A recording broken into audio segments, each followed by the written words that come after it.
Delaying tactic ang turing ng mga kaanak ng mga biktima ng war on drugs sa pagsasabi ng kampo ni dating Pangulong Rodrigo Duterte na unfit itong humarap sa paglilitis.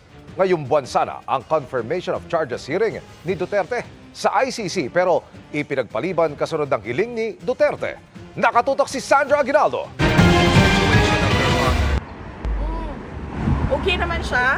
Minomonitor nila yung pagkain niya sa taas. Hindi tulad sa mga nauna niyang pagbisita sa kanyang amang si dating Pangulong Rodrigo Duterte, matipid na ang mga pahayag ni Vice President Sara Duterte tungkol sa kalagayan ng ama nitong September 1. Ni-remind kami ng detention unit, bawal ikwento kung ano yung mga nangyari sa loob at ano yung mga pinag-usapan sa loob.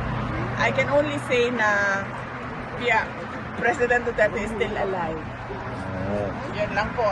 Kahapon, nagdesisyon ng International Criminal Court o ICC na i-postpone ang confirmation of charges hearing na dapat gagawin sa September 23. Ito ay matapos humingi ng indefinite suspension ng trial ang kampo ni Duterte dahil unfit nila ang dating Pangulo na humarap sa paglilitis. Sabi ng kanyang abogado, umaasa silang papayagan na ng administrasyon si Duterte na makabalik sa Pilipinas ng may dignidad, na tulad ng isang interim release o pansamantalang paglaya.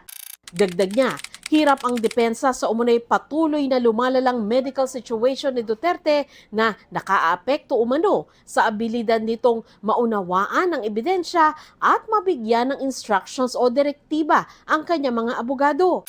Bilang respeto aniya sa legacy ng dating Pangulo ay hindi nila ito hihilingin kung hindi umano suportado ng leading medical experts na kinabibilangan ng isang hindi pinili ng depensa. Bagamat masigla ang dating Pangulo, apektado aniya ito ng kanyang edad at pagkakulong.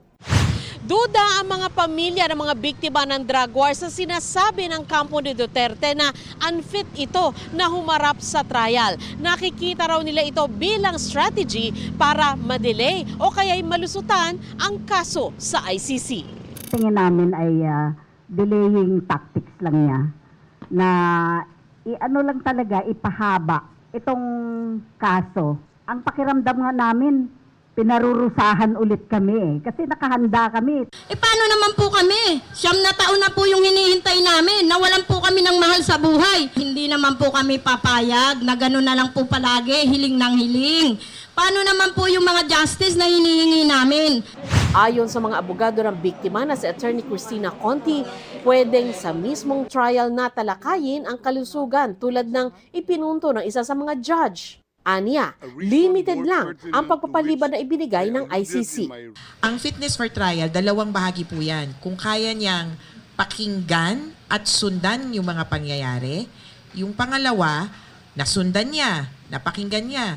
Kaya ba niyang salagin kung sakasakaling may negatibo o kontra sa kanya. Ang may hawak sa kanya ngayon na ICC Detention Facility ang bahala na mag-organize ng kung anumang hospital check-up or anumang diagnostics na kailangan. Ang resulta niyan ay dapat ipasa sa dalawang kampo, both prosecution and defense. Either of them can subject the results to an expert's opinion. Kung madedelay muli ang pre-trial, aapila na aniya ang mga biktima. Sinang-ayunan din ni Conti na makatutulong si retired Police Colonel Ruina Garma na nakipagkita na sa mga kinatawan ng ICC sa Malaysia at posible raw tumistiko laban kay Duterte ayon kay Justice Secretary Jesus Crispin Remulla. Sabi naman ni Kaufman, political move lang ito. Nababahala naman ang grupong karapatan sa pagbanggit ng kampo ng Duterte ng negosasyon sa Administrasyong Marcos. Yung mga ganito pong nanggagaling sa kampo ng mga Duterte ay nakababahala, lalo na kung merong mga usapang negosasyon. Ibig pong sabihin ba nito ay nagbubukas ang Pilipinas para sa kahit anong luwag, no? Sa course ng pagdinig tungkol sa motion for interim release.